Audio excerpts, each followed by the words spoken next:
নমস্কার বন্ধুরা, রান্না হবে বাঙালিয়ানাতে সবাইকে স্বাগত জানাই। আজকে আমার হেসেলে হচ্ছে কি বলুন তো, একদম বাঙালিদের সবথেকে প্রিয় রেসিপি, সেটা হচ্ছে আলু পোস্ত। এর জন্য ডুমো ডুমো করে কেটে রেখেছি কিছুটা আলু এবং কিছুটা পেঁয়াজ কুচিয়ে রেখেছি। এবার আমি কড়াই বসিয়ে নিয়েছি, কড়াইয়ের মধ্যে সর্ষের তেল দিয়ে দিলাম। সর্ষের তেলটা গরম হয়ে গেছে, এবার পেঁয়াজ কুচিগুলো ছেড়ে দিচ্ছি। কিন্তু আজকে রান্নাটা আমি করছি না, আজকে রান্নাটা আমার ছেলে করছে। পেঁয়াজটা একটু লাল লাল করে ভাজা হবে।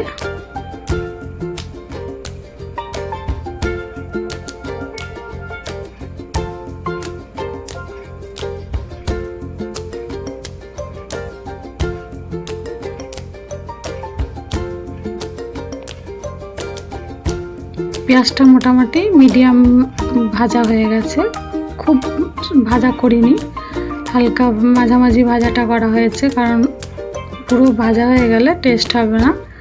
এবার আলুগুলো ডুমো ডুমো করে কেটে আলুগুলো দিয়ে দেওয়া হচ্ছে। তাছাড়া আপনারা দেখে বলবেন তো আমার ছেলে ঠিকঠাক করে আলু পোস্তটা বানাচ্ছে কিনা।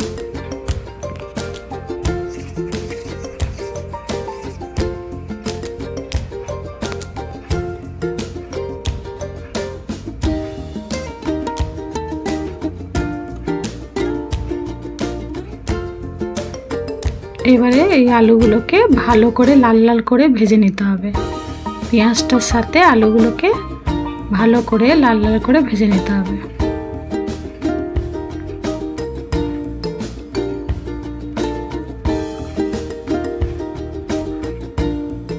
দেখুন, অভ্যাস নেই তো, তাই খুন্তিটা ঠিক মতো নাড়াতে পারছে না।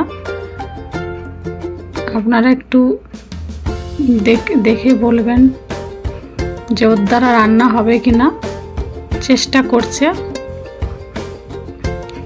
এবার নুন দিয়ে দিলাম।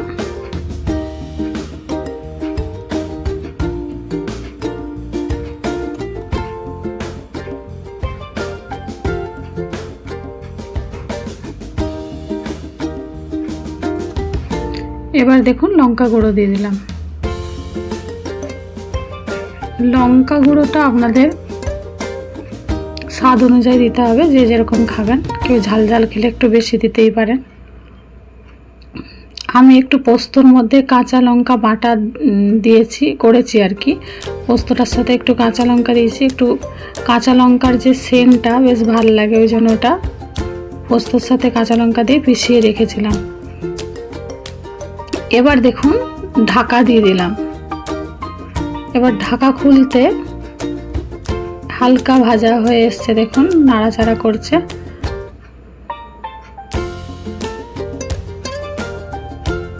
এবারে দেখুন পোস্ত বাটাটা দিয়ে দিচ্ছে।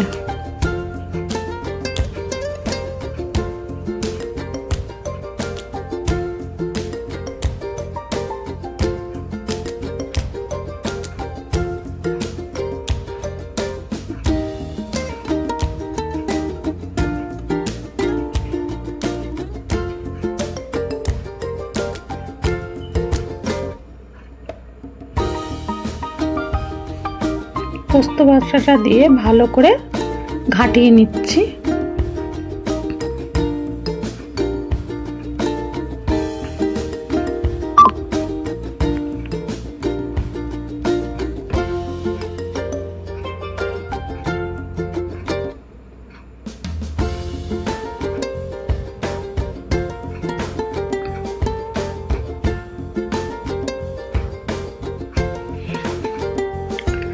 এবারে দেখুন উপর থেকে কিছু কাঁচা লঙ্কা গোটা দিয়ে দিলাম।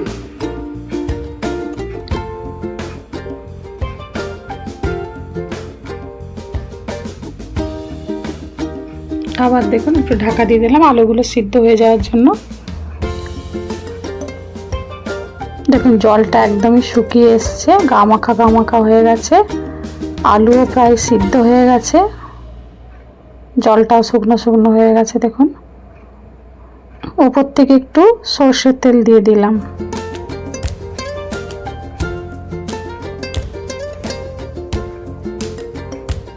একদম আমাদের আলু পোস্ত রেডি হয়ে গেছে, সুন্দর একটা পোস্তর গন্ধ বেরিয়েছে। আলু পোস্ত রেডি। এবার বিউলির ডালের সাথে গরম গরম ভাত আর বিউলির ডাল আর আলু পোস্ত। সবাই ভালো থাকবেন, সুস্থ থাকবেন। আবার আসছে একটা নতুন ভিডিও নিয়ে।